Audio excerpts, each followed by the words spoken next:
படத்தை பத்தியே என்ன நினைக்கிற? Good film. டைட்டில் பத்தி? Passion of Christ. இந்த வாரத்தையே பேஷன் வீக்னு சொல்லுவோம். கிரேக்க வார்த்தை பாசியோ, அப்படின்னா பாடுகள்னு அர்த்தம். ஆண்டவர் அனுபவிச்ச பாடுகளை நினைச்சு துதிக்கிற வாரம். நாம எதையோ பேஷன் சொல்லிட்டு இருக்கோம், ஆனா ஜீசஸ்க்கு பாடுபடுறதே பேஷனா இருந்திருக்கு. எக்ஸாக்ட்லி. அதுவும் நமது பாவங்களுக்காக பாடுபட்டு மரிச்சார். குட் ஃப்ரைடேனா நல்ல வெள்ளின்னு அர்த்தம் இல்ல, அது நன்மையான வெள்ளி. எல்லாருக்குமே, முக்கியமா அவர் விசுவாசிக்கிறவங்களுக்கு. விசுவாசம்னா என்ன கென்னடி? ரட்சிப்புக்கு ஆதாரம் ஆரம்பம். கண்ணால பாக்குறத நம்புறது நம்பிக்கை. பார்க்காமலே நம்புறது மட்டும் இல்லாம அதுல உறுதியா இருக்கோமே, அதுக்கு பேர் விசுவாசம். ஆண்டவரை நாங்க பார்க்கல, ஆனா விசுவாசிக்கிறோம். ரட்சிப்புன்னா அதான் மீட்பு. நம்ம இறந்தா எங்க போக போறோம்னு தீர்மானமா தெரிஞ்சுக்கிறது. பாவத்திலிருந்து மீட்பு, உலகத்திலிருந்து மீட்பு, மரணத்திலிருந்து மீட்பு. மரணத்துல இருந்தா? எஸ், 2 மரணம் இருக்கு ராஜா. முதல் மரணம் உலகத்துல, அது சரீர மரணம். 2வது மரணம் நியாய தீர்ப்புல. ஒரே தரம் சரீரத்தால மரிச்சு உயிர்த்தெழுந்த இயேசு கிறிஸ்து திரும்ப வரும்போது முடிவாகும். அதான் 2ஆம் வருகை. That is for sure. I mean for judgement. பரலோகம்னு ஒண்ணு இருக்கு.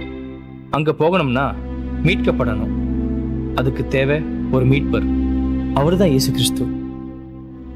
எல்லா மனிதரும் பாவம் செய்து தேவ மகிமை அற்றவர்கள் ஆகின்னு வேதம் சொல்லுது. ஆனா அவரை சொந்த ரட்சகரை ஏத்துக்கிட்டவங்க பாவத்திலிருந்து விடுதலை பெறாங்க. அதுக்கு பேரும் ரட்சிப்பு. இன்னைக்கு ஹோலி சாட்டர்டேன்னு சொல்லுவாங்க. அவரோட சரீரம் தான் கல்லறைக்குள்ள இருந்தது. ஆனா அவர் நோவா காலத்தில் கீழ்ப்படியாமல் போன ஆவிகளுக்கு ரட்சிப்பை போதித்தாருன்னு 1 பேதுரு 3:20 சொல்லப்பட்டிருக்கு. எங்க போய் பார்த்தார்? நரகத்துக்கா? சிலர் அப்படிதான் தவறா புரிஞ்சிட்டு இருக்காங்க. புதிய ஏற்பாட்டுல பாதாளம், நரகம்னு குறிப்பிடப்பட்டிருக்கு. எபிரேயத்துல ஷியோல், கிரேக்கத்துல ஹேடஸ், அப்படின்னா மரணமான ஆத்மாக்கள். அவருடைய நியாய தீர்ப்பு நாள் வரை தற்காலிகமாக தங்குமிடம்னு அர்த்தம் விளக்கப்பட்டிருக்கு. அப்போ நியாய தீர்ப்புன்னு ஒண்ணு இருக்கு? நிச்சயமா இருக்கு.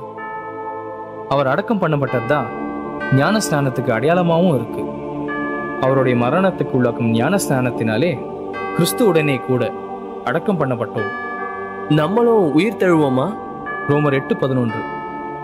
அன்றியும் இயேசுவை மரித்தோரிலிருந்து எழுப்பினவருடைய ஆவி உங்களில் வாசமாய் இருந்தால், கிறிஸ்துவை மரித்தோரிலிருந்து எழுப்பினவர் உங்களில் வாசமாய் இருக்கிற தம்முடைய ஆவியினாலே சாவுக்கு ஏதுவான உங்கள் சரீரங்களையும் உயிர்ப்பிப்பார். அவர் உயிர் தெழுந்து எங்க போயிருக்கார்? அவருடைய பிதாவின் வீட்டிற்கு போயிருக்கார். நான் போற இடம் உங்களுக்கு தெரியும், திரும்பவும் வருவேன்னு சொல்லியிருக்காரு. நானே வழியும்னு என்னது?